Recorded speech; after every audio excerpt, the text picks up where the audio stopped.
Hello everyone, today we'll take a look at the best budget graphics cards in the market for 2021.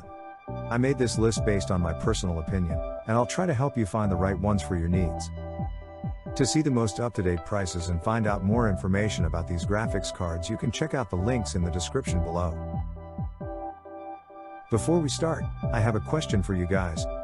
Which graphics card are you using right now, and what's your opinion on them? Let me know in the comments. 1. Gigabyte Radeon RX 5500 XT. The best budget graphics card. The RX 5500 XT is currently your best option if you're searching for the finest budget graphics card around $200. On rare instances, an RX 590 or GTX 1660 may be purchased for under $200, but the RX 590 is difficult to come by right now, and all GTX 1660s are over $200. The Gigabyte RX 5500 XT is the greatest option if you just have $200 to invest. This Gigabyte card features a 1647 MHz base clock, 8 GB of VRAM, and Gigabyte's WindForce 2X dual fan arrangement. With its dual fan design, the RX 5500 XT is only 8.9 inches long, making it an excellent choice for a small form factor PC. Finally, with the RX 5500 XT, any 1080p game will run well. Most games should be playable at that resolution, at least on medium settings.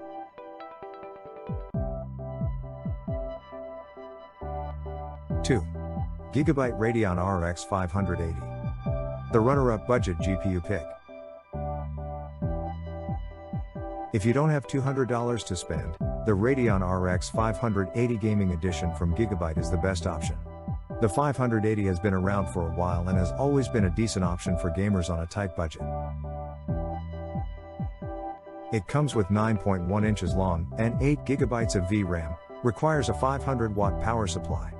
It also comes with the same WindForce 2X cooling system as the RX 5500 XT. While the RX 580 doesn't quite match the RX 5500 XT's performance, it's not far behind.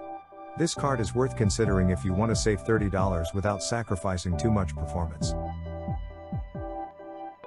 It is also capable of playing games at 1080p resolution.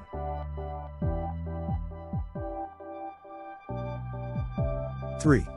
XFX Radeon RX 570. The best sub $150 graphics card. If you're on a tight budget and can't spend more than $150, the XFX Radeon RX 570 graphics card is a good option. In terms of performance, the RX 570 lags behind both the RX 5500 XT and the RX 580. Although it can still run most games at medium settings on a 1080p monitor. With a length of 9.6 inches, this card is the longest on the list. However, it is still tiny enough to fit inside the vast majority of existing cases. It also has a 1264 MHz base clock and 4 GB of VRAM. Overall, the RX 570 is a great choice if you can't afford an RX 5500 XT or RX 580, or a GTX 1650 Super. At the time of posting, this XFX card delivers the greatest value for money among the RX 570s on the market.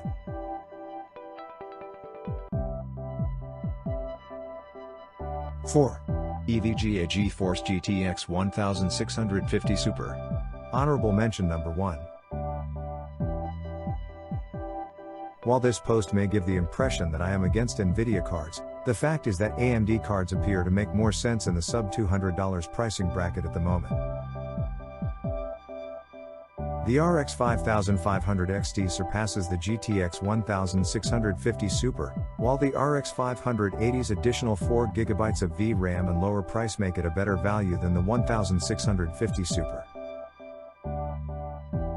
If the GTX 1650 Supers dropped in price to a level comparable to or cheaper than the RX 580, they could be worth considering. And if they do, this EVGA card is one of the better choices.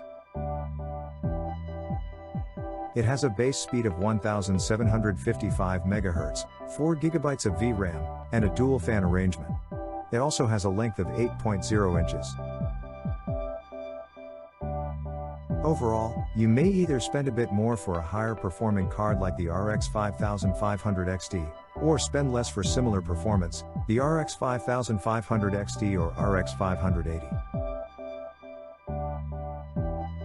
As a result, the GTX 1650 Super has been relegated to honorable mention status.